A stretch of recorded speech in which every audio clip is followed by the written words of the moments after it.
it's really important that you take the time to notice. It's just awareness. Yeah. If you don't have awareness of your replaceability functions or what you're spending time on, you can't make any change, right? Changes all begin at awareness.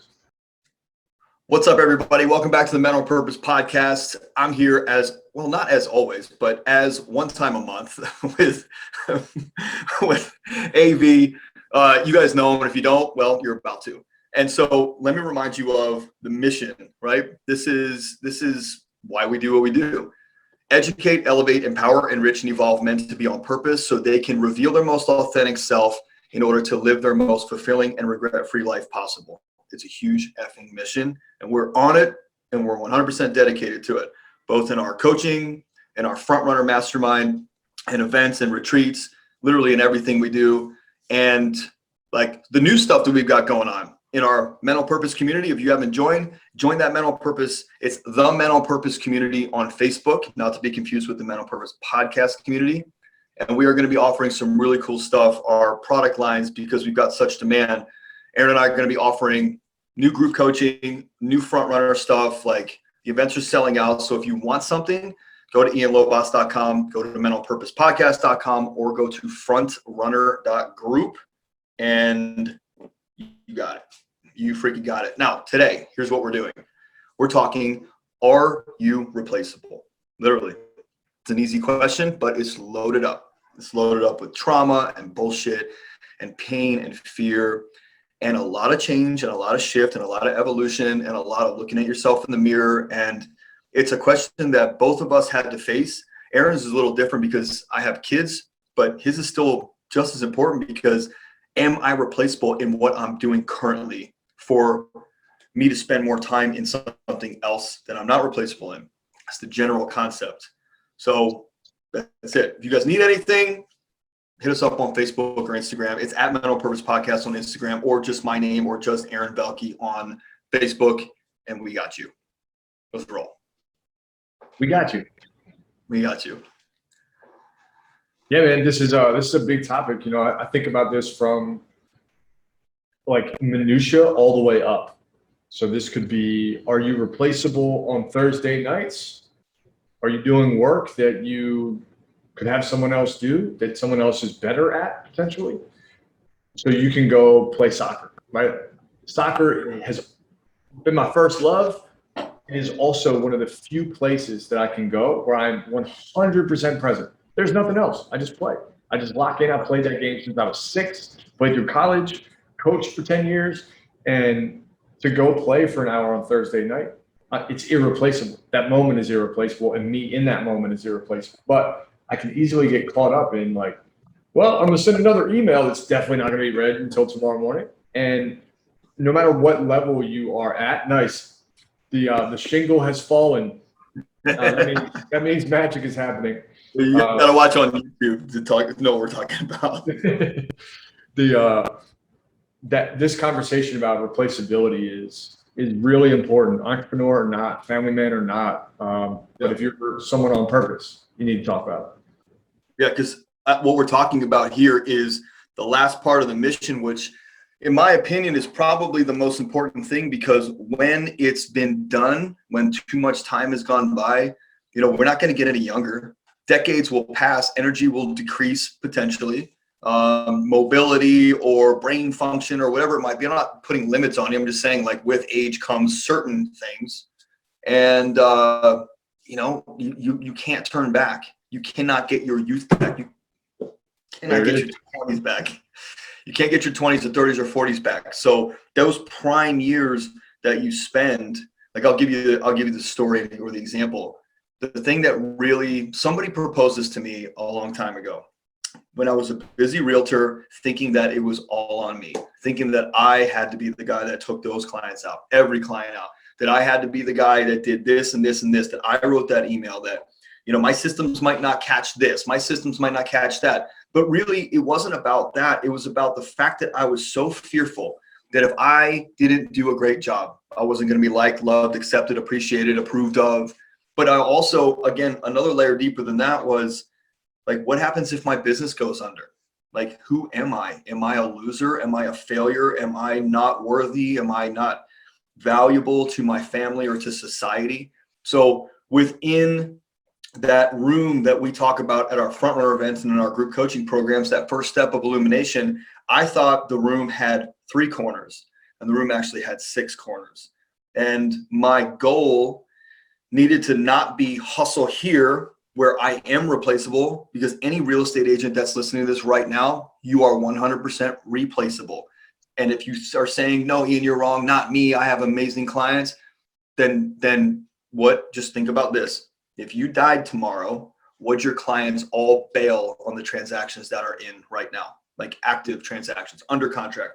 And that's what someone said to me. Go home. You don't need to keep doing this. And so there are 6 corners, 3 of which I thought were, well, my clients need me, or my systems aren't good enough, and I don't know this, and I don't know what I don't know, and I'm fearful. But then I started illuminating those other corners, and those are the things that I said to you, which are like, am I going to be worthy? Am I going to be valuable? Is my wife going to still love me? Are my kids still going to think that I'm a great dad? And my parents going to think that I'm a success? That's freaking heavily weighted. Yep. But here's the thing. I stayed somewhere where I was replaceable because the fear was magnetic and it kept me there, versus going to the place where I'm irreplaceable, which is at home, where fear was actually more present, because I didn't think that I could be the dad, the husband, the son, the father. I didn't think that I could actually live up to the vision that I had for myself in my life. And really all it was a shit ton of trauma and distractions in my way. Literally that simple. Well, I definitely understand all of that. And ironically, the place that I feel is easiest to fall prey to is work and a fear of delegation. It's just very easy, especially as entrepreneurs or growth-minded individuals, right? We're just like, I'm not going to delegate. I'm going to keep it. I'm going to break that down. Some of that's ego, some of it's not. I find that the hardest place to really look at your replaceability is in your relationships. Yeah. And for a long time, that's not just romantic either. That's peer friendships, right? Are you going to watch a soccer game, or going to watch a football game, or going to, I don't know, a dance class, and not being so authentically you that no one else can be you, right? And that can a lot of things. That can mean, are you hiding? Are you just not present? Are you dealing with false feelings or false intuitions about whether or not this is something you want to do? There are so many ways that you can spend time with someone and never actually be there, which makes you replaceable. Yeah, 100%. Go back into that piece that you said earlier about fear of delegation. Because I was down in St. Martin this weekend. I mean, this episode is going to come out next week anyway, so it's timely. I was in St. Martin last weekend with our real estate team, Island Dreams, that we have down there. And it was interesting because a lot of the agents were saying the same thing. I'm the one that needs to do this. The clients want me. But go into the detail about that, or what you learned about yourself, because it's only about you. It's only about me and our experience. I mean, we're not right. We just know what's serving us best, Yeah, delegation has been a really interesting study for me. I remember beginning entrepreneurship 6.5 some years ago. At that point, my whole world of delegation revolved around Tim Ferriss's 4-Hour Workweek, which was kind of a weird tactical guide to delegation. What I really extracted from that was VAs. So now I've got a VA, but the VA is doing things for me. They're not creating at the same time. They're not thoughtful. I'm not giving them that kind of work. I'm just having them do tasks. And while that's helpful, that's only a small fragment of delegation. What I then learned was that my biggest fear around delegation was my reputation. That my reputation was on the line when someone else did the work.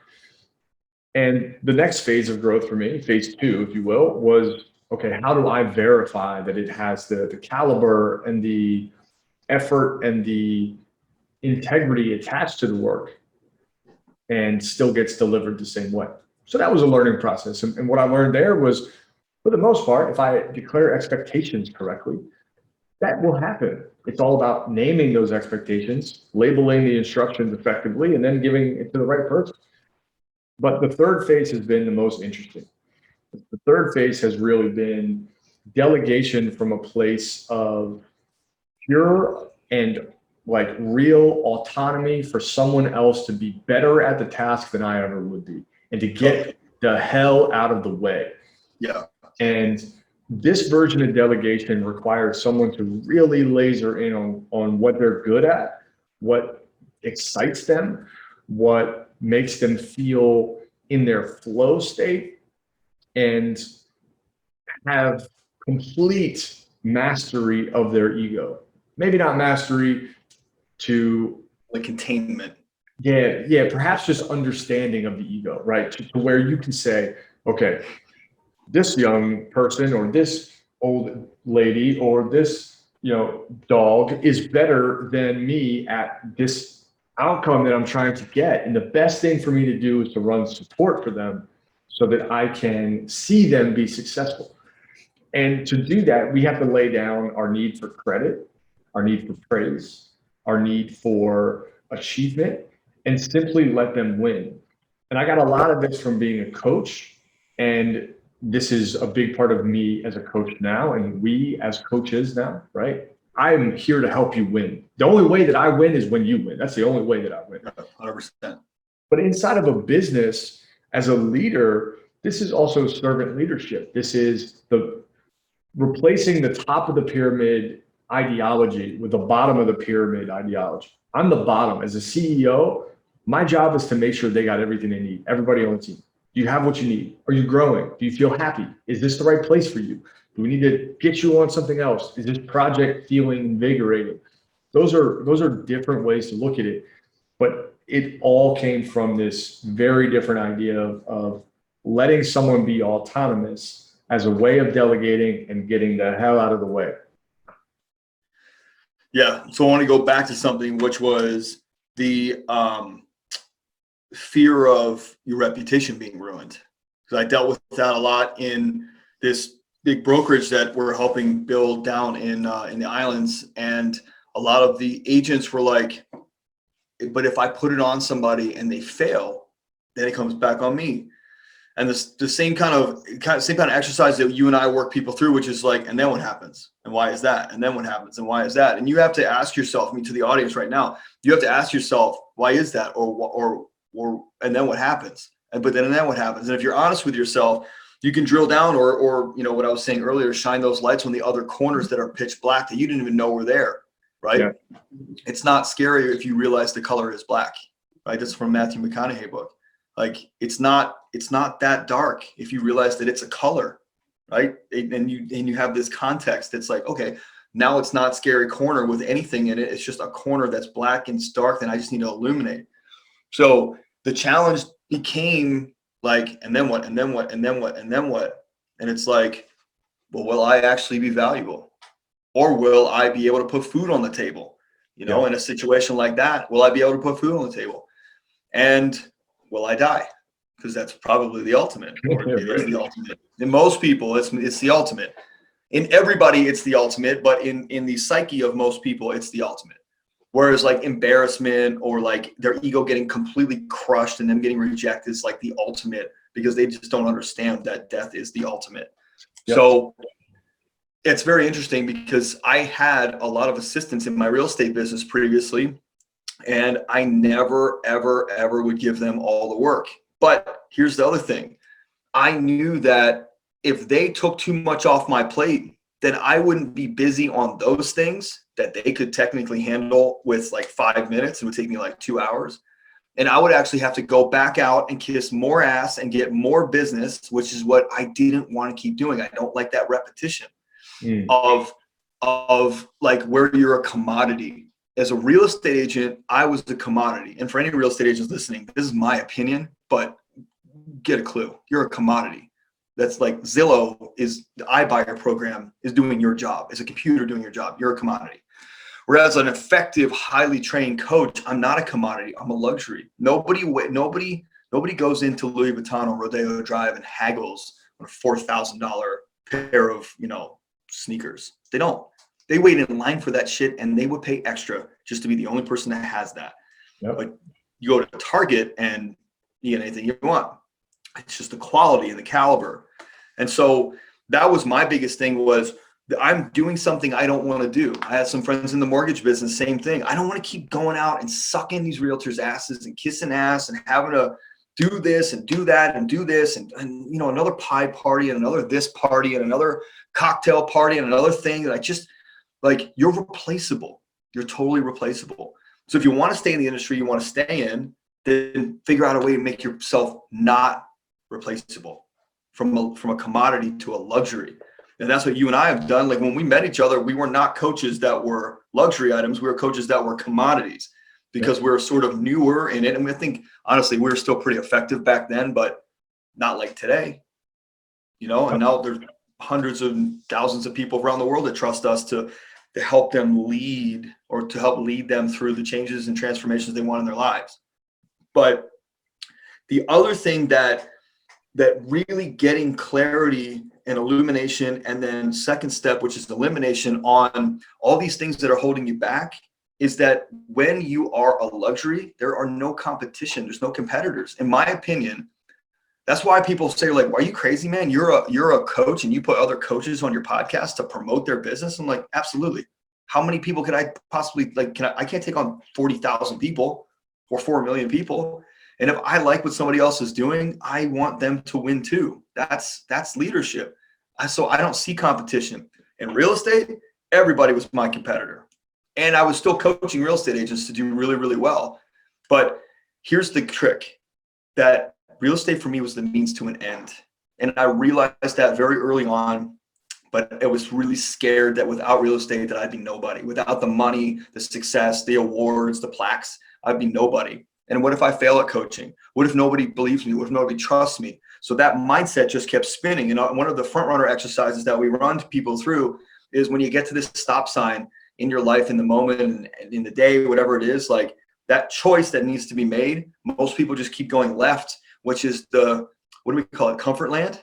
They just keep circling this vicious cycle. Every time they'll come back up, bing, come back up, bing, back through comfort land, which is, everything's known, everything's predictable. But one day you got to make a choice to go into the dark, scary woods and actually say, you know what? I think this is the means to an end.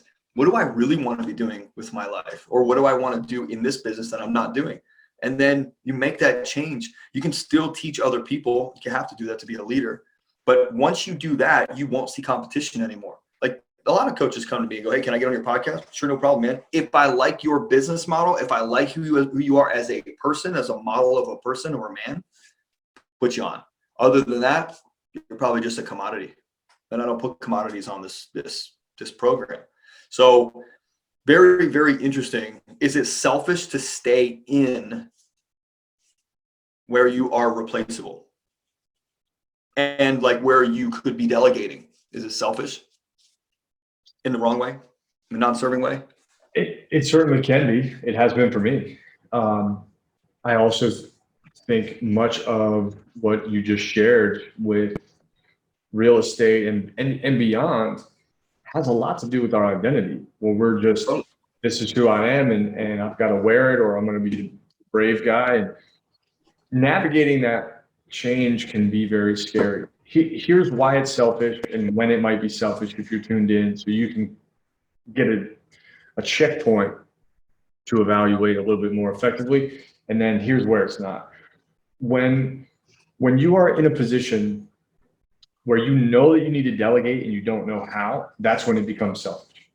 If you are like, I shouldn't be doing this, and you are clear on that, but you don't know how to delegate. Maybe that's you don't know the right person, you don't have the right system, you don't have the right instructions or process down.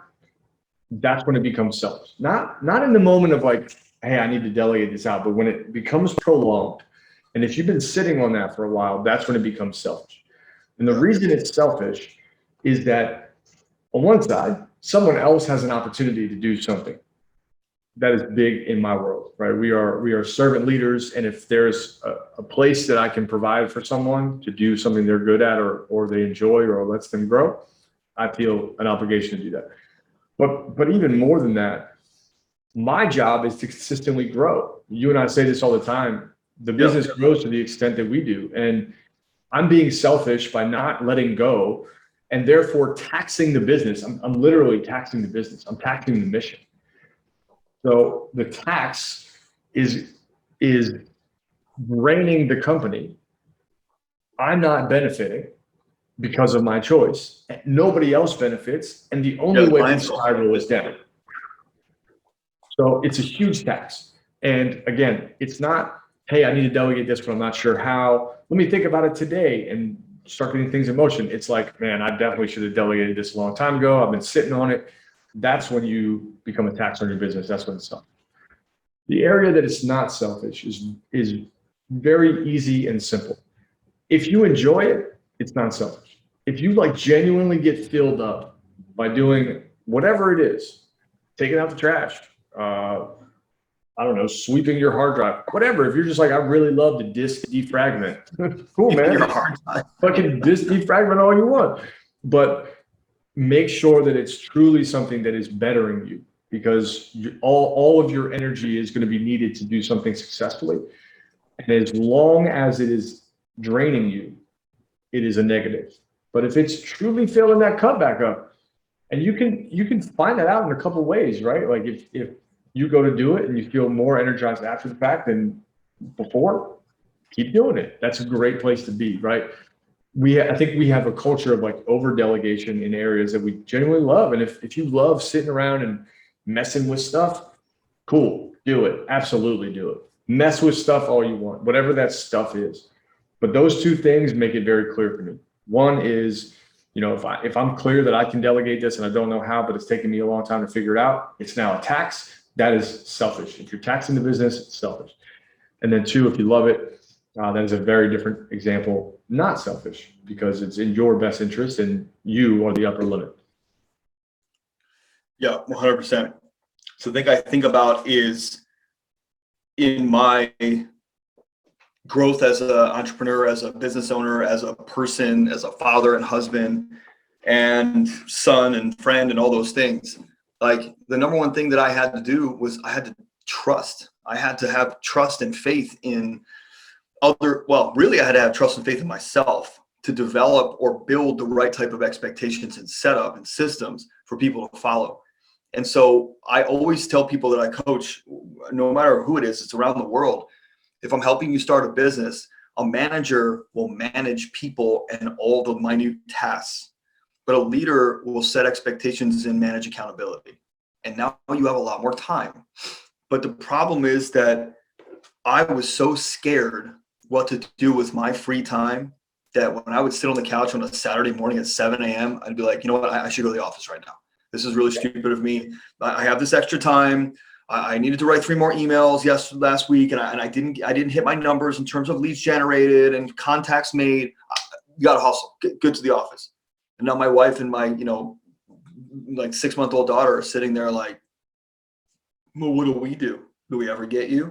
And for that year that when Ellis was born, 2016, like they didn't get me because I was so terrified that if I didn't keep the momentum going, that the monster was going to catch up to me and get me again. Yep. Literally. Like that's what I thought. If I don't keep running, like I can't even stop to sleep. Like, or maybe the monster sleeps and I sleep. This monster sleeps when I sleep. When I wake up, I'm up and I got to start running again. I can't just take like my life is very different today. Like I make breakfast every morning and smoothies and juices and pancakes that are colored in different colors and have sprinkles on them and drive the kids to school and pick them up from school. Like that's what I wanted to do because those are the things that I'm going to regret if I don't do them. And no one else can do them the way that you're going to do them with your kids. It's impossible. Well, like nobody else, like could another guy come in here as their stepdad if Mare decides one day that she's like, I've had enough of your shit, you're out? Yes. Could a guy step in and be a dad figure and make them pancakes and take them? Sure, no problem. But it's not their dad. It's not their dad. Yeah, and so we can hear like almost separate, like it's the relationship there that's important, and the act of pancakes or whatever you're in the kitchen is not the same as the time in making the pancakes, right? And the connection and the memories and all that. So that's a whole nother rabbit hole we could go down, right? Is like the thing you're creating or the process by which you create it, right? Yeah, that's good. The like thing that you're sharing in doing, like I'm at an amusement park, or are you together being amused? Those are very, very different distinctions that might deserve another runner podcast. I'm writing that down right now because that was really good. The thing that you're creating and the process you're using to create it. I don't have to fall off the wall.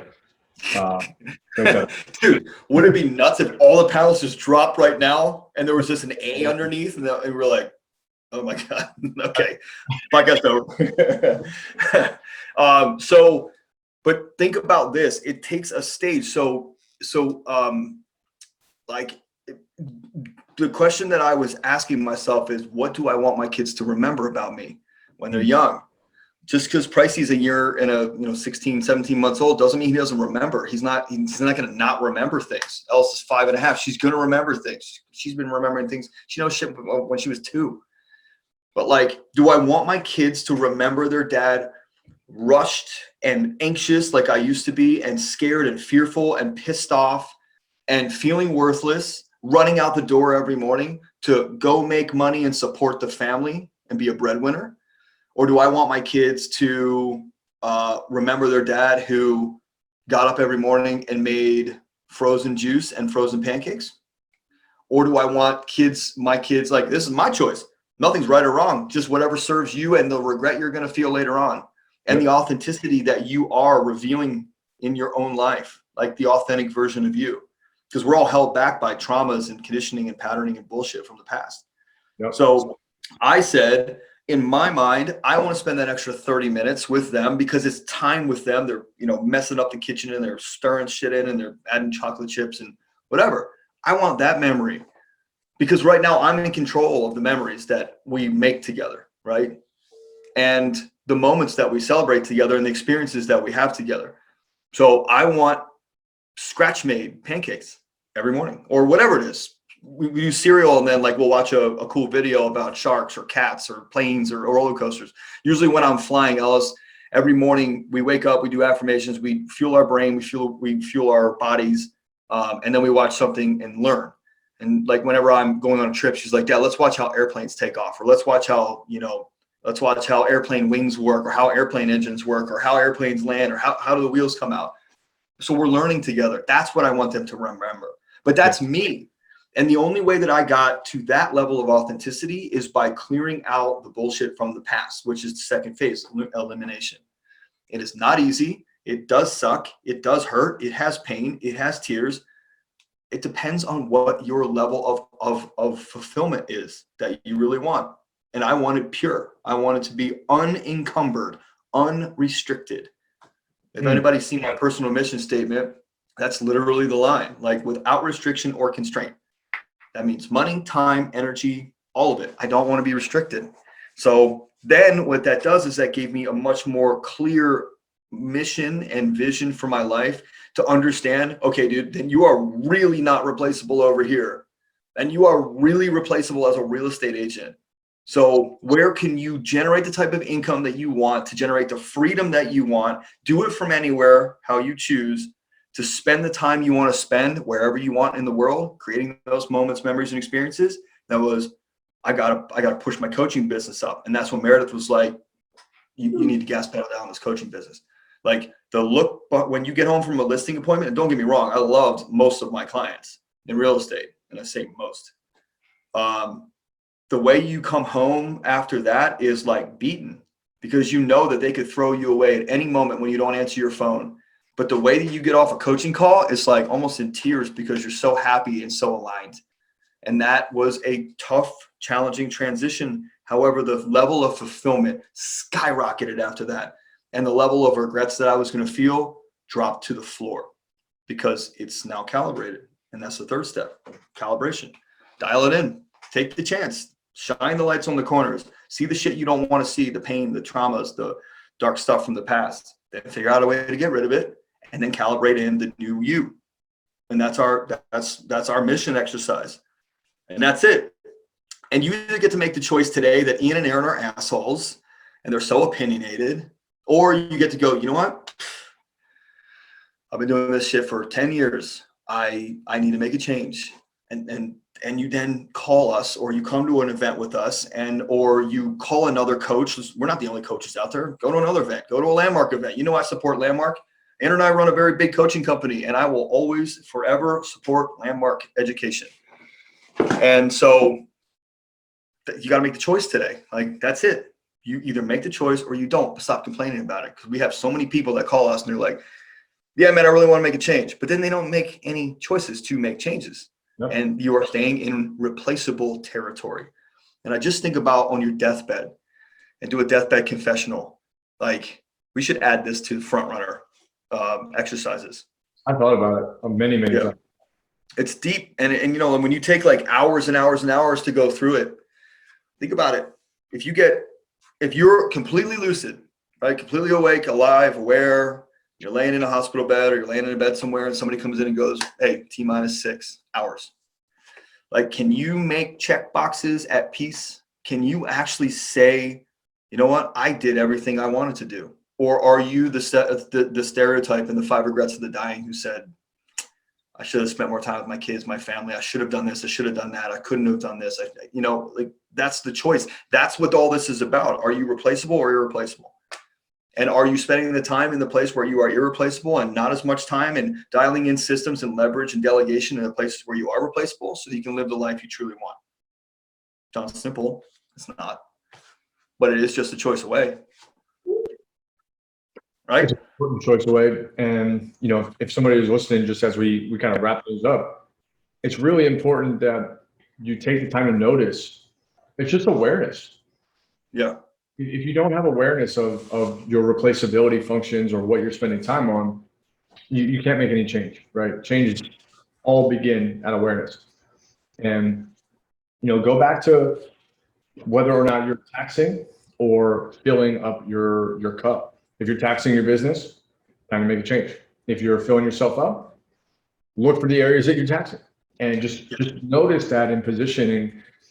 And if you're having a hard time starting, not sure where to begin, feel lost, feel overloaded, feel underwater, call us. Send us a message. We'll help you with awareness. Sometimes it's helpful to have a person that can be third party, just looking at what's happening with a degree of experience and a degree of discernment that's different than your own. And, you know, this concept of replaceability is that as well, right? If you're like, I got to figure this out alone. That's what we're here. That's what coaches do. And, you know, there's a number of people that I've gotten on calls with who want to change, they want to shift, they want to evolve. And as soon as you get into conversations, it's clear that they feel they have to go through it alone. And I get that mentality. I've been a lone wolf like athlete for a long time, but at the same time, there's just a lot of need to know that you're not replaceable or that you are able to get help, and that doesn't vindicate you. That's not a problem for you. It allows you to get the support you need because awareness can be outsourced just like anything else. That is replaceable. Yeah. So here's the plug. I used to say shameless plug, and then you got me one day and you were like, fuck that. It's not shameless. This is what we do. This is our mission. We help people and we do a really good job at it. So you want help? Here's the free resources that we give you. The Men on Purpose community is a free resource. There's almost 200 members in it, 200 people that are looking to elevate and evolve their life in some capacity that Aaron and I are running. We are there to help you. It is free of charge. You want the purpose-driven formula, the mini ebook and 2-hour coaching course for free? Join the Man on Purpose community, and I will send you that. Just send me a private message and say, hey, send me the PDF ebook Literally go on Facebook or Instagram and say, hey, Ian, I heard this episode. Send me the PDF ebook free. There you go. And that's all you need to do. You just have to take a chance and a choice and say, I just need something, right? And that's it. And you can get it for free. And if there's any other way we can help you, then we help you. And if there's not, then that's all you need. And just stay in the community and hang out. So thanks for listening, everybody. We appreciate you.